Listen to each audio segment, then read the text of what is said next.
Today is the 19th day of the Omer. So what does the number 19 remind us of? It's a prime number. So I'm sure no one will ever guess.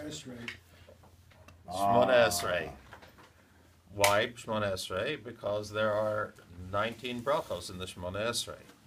So just to read to you the footnote in the Art Scroll Siddur, when it speaks about the 19th bracha that was added, it is called in the Gemara the Birchas Haminim, the bracha against heretics. What's the story over there? I'm just reading from what it says here chronologically.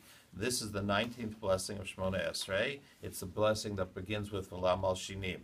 It was instituted in Yavna during the tenure of Rabban Gamliel II as Nasi of the Jewish people, sometime after the destruction of the Second Temple. It was composed in response to the threats of the heretical Jewish sects such as the Sadducees, the Baituthians, the Essenes, and the early Christians. They tried to lead Jews astray through example and persuasion, and they used their political power to oppress observant Jews and to slander them to the anti-Semitic Roman government. In this atmosphere, Rabban Gamliel felt the need to compose a prayer against the heretics and slanderers and to incorporate it into the Shmona Esrei so that the populace would be aware of the danger.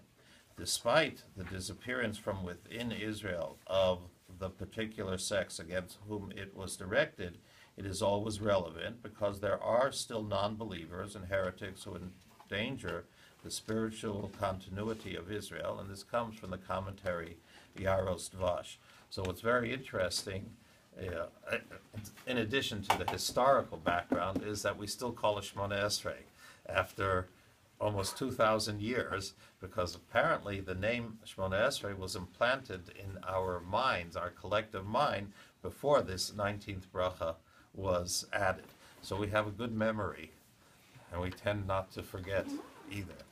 So speaking of forgetting and mind, so what's this, you make an announcement saying Kaddish Yortzeit was the way that I used to hear it as a little kid, and there was one person who always made that announcement, and then only the people who had Yortzeit that day would say Kaddish at that time, and then it came to the other Kaddishes. So how does it work when there's only one person saying Kaddish?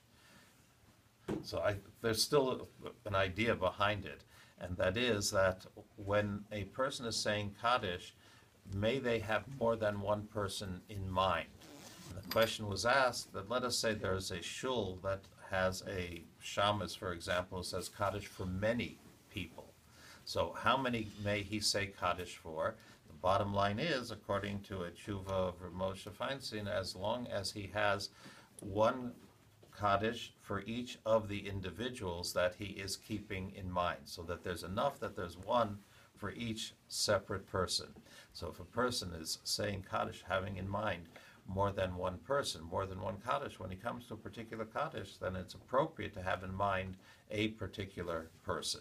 The interesting thing is that the shamus in the shul can even count if there's more than one minyan in the shul. There are 3 minyanim for Shachris.